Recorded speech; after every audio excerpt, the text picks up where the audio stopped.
আসসালামু আলাইকুম। সবাই কেমন আছেন? আশা করি ভালো আছেন। আমি আছি কিরগিজস্তানে, এটা আপনারা সবাই জানেন। তো কিরগিজস্তানে পুরনো যে বিষয়গুলো আছে, সেই বিষয়গুলো রিনিউ হচ্ছে। আমি রিনিউ করার জন্য সবাইদের বলছি। তো এখানে কতটুকু সত্য কতটুকু মিথ্যা তা জানি না।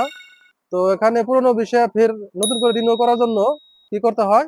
মেডিকেল করতে হয়। তো আমি ঈদের আগে মেডিকেল করেছি। মেডিকেল করার পর আজ 19 তারিখ, আজ আমি মেডিকেল রিপোর্ট পেলাম। এই যে আমার হাতে যে কাগজটা দেখছেন, এটা হলো আমার মেডিকেল রিপোর্ট। তো মেডিকেলটা মনে করেন যে এই যে মেডিকেলটা এই যে দেখছেন, আর পিছনে যারা আসছে তারাও মেডিকেল করতে আসছে। তো নতুন কোনো বিষয় বাংলাদেশে চালু নাই, কিন্তু পুরোনো যে বিষয়গুলো আছে সেই বিষয়গুলো প্রসেসিং হচ্ছে, নতুন করে নবায়ন হচ্ছে। তো আপনাদের যাদের বিষয়ের মেয়াদ শেষ হয়ে গেছে, তারা তাদের এজেন্সিকে বলুন যে আমাদের বিষয় বাড়ানোর জন্য। তো এখানে বিষয়ের মেয়াদ শেষ হয়ে গেলে ফির নতুন করে বিষয় করার জন্য টাকা লাগে, যেমন $1000, 1200 এরকম লাগে। তো সামনে প্রসেসিং করতে কতটা কতটা সত্য সেটা আসলে বলতে পারবো না। তবে আমি দু চারজনের কাছে যা শুনেছি বিষয় হচ্ছে। আমারও যেমন এই যে মেডিকেল করছে, মেডিকেল রিপোর্ট নিলাম। তো এখানে কিছু বাংলাদেশিরা আছে, তাদের আমি সাক্ষাৎকার নিব, তাদের কি অবস্থা দেখবো। তো যে কথাগুলো বলতে চেয়েছিলাম সেই কথাগুলো আসলে কিছু বাংলাদেশিদের সাক্ষাৎকার নেওয়ার কথা বলছিলাম। তো তারা চলে গেছে, তাদের কাজ আছে। আসলে মূলত জানি না কতটুকু কি হবে। আমি আসছি আজ 3 মাস হয়। তো আমার ভিসার মেয়াদ শেষ হয়ে গেছে। আমাকে কোনো কাজও দেয় নাকি দালালরা। একটি কাজ দিয়েছিল, সেখানে 2 মাস কাজ করেছিলাম। সেখানে কাজ করে দুজন অলরেডি স্টক করে দেশে চলে গেছে। এত হার্ডি কাজ, বুকের এখানে ব্যথা হয়ে পুরো শরীরটাই তার নষ্ট হয়ে গেছে। তো আমি ওখানে কাজ করছি কোনো রকম, ওখান থেকে বেঁচে এখন একটি পাকিস্তানি হোটেলে উঠেছি। তো আমার এজেন্সির সাথে যোগাযোগ করতে করতে করতে তারা আমাকে এখন সাড়া দিছে, বলছে তোমার মেডিকেল করতে হবে। তো ঈদের আগে আমি মেডিকেল করে আসছি। তো আজকে আমি মেডিকেল রিপোর্ট পেলাম। তারা আমাকে আশ্বাস দিয়েছে যে আমার বিষয় হবে।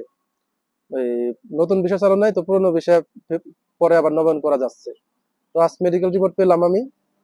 তো আপনাদের কাছে একটাই অনুরোধ থাকবে, আপনারা আমার জন্য দোয়া করবেন যেন আমার বিষয়টা হয়। আসলেই অনেক কষ্ট করে দেশে আসছি, টাকা পয়সা ধার দেনা করে ব্যাংকে থেকে লোন এনে এই দেশে আসছি কাজ করার জন্য। তো এই দেশে এসে এভাবে ফেঁসে যাবো নিজে কখনো ভাবিনি। তো বাকিটা আল্লাহর হাতে। আপনারা সবাই দোয়া করবেন যেন আমার বিষয়টা হয়। আর আমার যে এজেন্সি আছে তাদের জন্য দোয়া করবেন, তারা যেন আমার বিষয়টা করে দেয়। যদি আমার বিষয় হয় তাহলে একটা কাজ আমি করতে পারবো, যে কোনো কাজই করতে পারবো। এই বিগত 3 মাস ধরে বসে রয়েছি, দেশ থেকে টাকা এনে খেতে হচ্ছে। এদিকে দেশের নিজের স্ত্রী সন্তান বাপ ভাই সবাইরই টাকার দরকার। এদিকে ব্যাংকে লোন আনছি, তাদেরও কিস্তি এসে যাচ্ছে, কিন্তু দিতে পারছি না শুধু এই বিষয়ের কারণে। যে যে জায়গায় যায় কাজে, ভালো কোনো কাজে গেলে এই বিষয় লাগবে। তো নতুন কোনো বিষয় বর্তমান চালু নাই, তো পুরোনো বিষয় নবায়ন হচ্ছে এতটুকু আমি জানি। আমার এজেন্সিতে বলছে। তো আচ্ছা, মেডিকেল রিপোর্ট নিয়ে আসলাম। সামনে পুলিশ ক্লিয়ারেন্স করতে হবে, পুলিশ ক্লিয়ারেন্স করার পর বিষয়টা 1 বছরের বিষয় হবে। তা আমার জন্য 1 বছরের বিষয় হয়, আমার জন্য সবাই দোয়া করবেন। আমার অনেকই সমস্যা, ফ্যামিলিগত ভাবে অনেক সমস্যা, টাকা পয়সার দরকার। এই কি বলবো, এই তিন মাসে মনে করেন যে কতটা কষ্টের সাথে কতটা দুঃখের সাথে যে আমি আছি, একমাত্র উপর আল্লাহ জানে। আর আমি জানি। তো আপনারা আমার মতো এরকম ভুল কেউ করবেন না। যখনই বিদেশে আসবেন তখনই আপনারা বিষয়টা সঠিক কিনা, বিষয়টা ভালো কিনা, কোম্পানি আছে কিনা, কম্পিউটার দিয়ে চেক করে তারপরে আসবেন। আর আপনারা আসলে যখনই বিদেশে আসবেন, শুধু কিরগিজস্তান না, দেশের যে কোনো জায়গায় বিদেশে যাবেন বিষয়টা চেক করে আসবেন। বিষয় চেক করা ছাড়া আসবেন না আমার মতো। তো আমার জন্য আপনারা অবশ্যই দোয়া করবেন যেন আমার এই নতুন বিষয়টা হয়। যেহেতু আজ মেডিকেল করে আসলাম, আর দালালরাও আশ্বাস দিছে, এজেন্সিরাও আশ্বাস দিছে যে তোমার বিষয় হবে, করে দেব। তাই তাদের জন্য দোয়া করবেন, আমার জন্য দোয়া করবেন। আমার অনেক অনেক অনেক দরকার বিষয়টা রেডি হওয়ার, কারণ আমি অনেক টাকা ঋণ করে এসেছি, আমার টাকার দরকার। এই জন্য আপনারা সবাই আমার জন্য দোয়া করবেন।